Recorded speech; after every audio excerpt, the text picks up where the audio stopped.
మరికొన్ని వార్తలు కూడా. రాముడా రావణుడా ఎవరి పాలన కావాలి, ప్రజలే ఆలోచించుకోవాలి. మిడ్జిల్ ఆత్మీయ కృతజ్ఞతా సభలో సీఎం రేవంత్ రెడ్డి.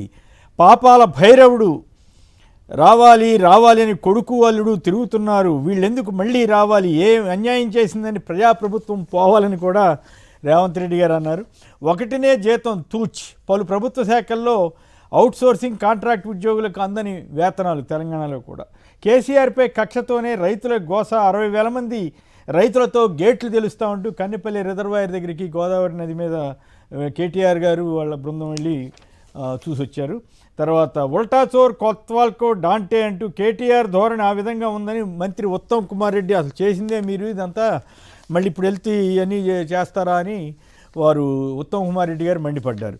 మరోవైపు మెట్రో రెండో దశ లోన్ మీద మరొకసారి కేంద్ర మంత్రులకి ముఖ్యమంత్రి రేవంత్ రెడ్డి గారు లేఖ రాశారు. ఇక ఏపీ వార్తలకు వెళ్తే బడులు ఎక్కువ పిల్లలు తక్కువ. 45,000 ప్రభుత్వ పాఠశాలలో విద్యార్థులు 36.43 లక్షలే ఉంటే 15,000 ప్రైవేటు విద్యా సంస్థల్లో 47 లక్షలు ఉన్నాయంటూ పత్రికల్లో రాశారు. కేంద్ర ప్రభుత్వం విద్యాశాఖ వెల్లడించిందంట. మరోవైపు ఫీజు చెల్లించని ప్రభుత్వం, సర్టిఫికెట్లు ఇవ్వని వర్సిటీ, 4,400 మంది భవిష్యత్తు అగమ్య గోచరం, నలిగిపోతున్న IIIT గ్రాడ్యుయేట్లు అంటూ నూజివీడులో ఉన్న IIIT పిల్లలది మీద రాశారు.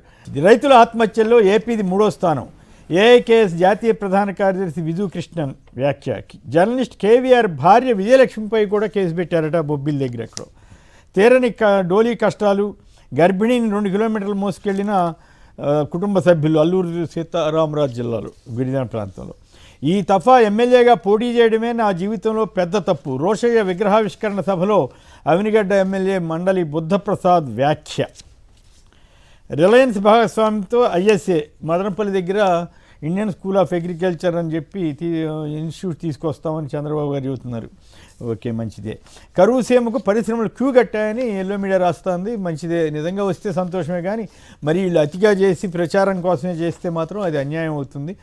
అట్లా కాకుండా వచ్చేలాగా చూడాల్సిన బాధ్యత అందరిపైన, ప్రభుత్వం పైన ఉంటుంది. 22A భూములకు ఏడాదిలో పరిష్కారం. వైద్య సేవ ముసుగులో కాసుల వేటని ఎల్లో మీడియానే రాస్తూ ఉంది. మరి ఎందుకు రాసిందో. జగన్ దొనకొండలో రాజధాని నిర్మించాలనుకున్నారని ఈయన చెప్పారట సజ్జల గారు. అయితే ఆ సందర్భంలో రాజధాని విజయవాడ గుంటూరు మధ్య రాజధాని తమకు సమ్మతమేనని, కనీసం 30,000 ఎకరాలు ఉండేలా చూడాలని 2014లో అసెంబ్లీలో ప్రతినాయకుడి హోదాలో చెప్పారట. ఇక్కడ ప్రభుత్వ భూమి అన్న పదాన్ని రాయకుండా ఈ ఎల్లో మీడియా జాగ్రత్త పడుతుంది. రైట్. ఇక ఫారాలు ఎక్కడ సార్, ఎన్యూమరేషన్ ఫారాలు అందక ఓటర్ల గగ్గోలు. అన్ని జిల్లాల్లోనూ అదే పరిస్థితి. వైఎస్ఆర్సీపీ ఓటర్లే టార్గెట్. యూట్యూబర్ రావణ్పై దేశద్రోహం కేసు.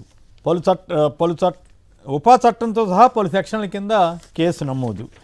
తర్వాత చంపాలనుకుంటే స్టేషన్లోనే చంపేయండి, 4 రోజులుగా తిండి కూడా తీసుకోవడం లేదన్న రావణ్.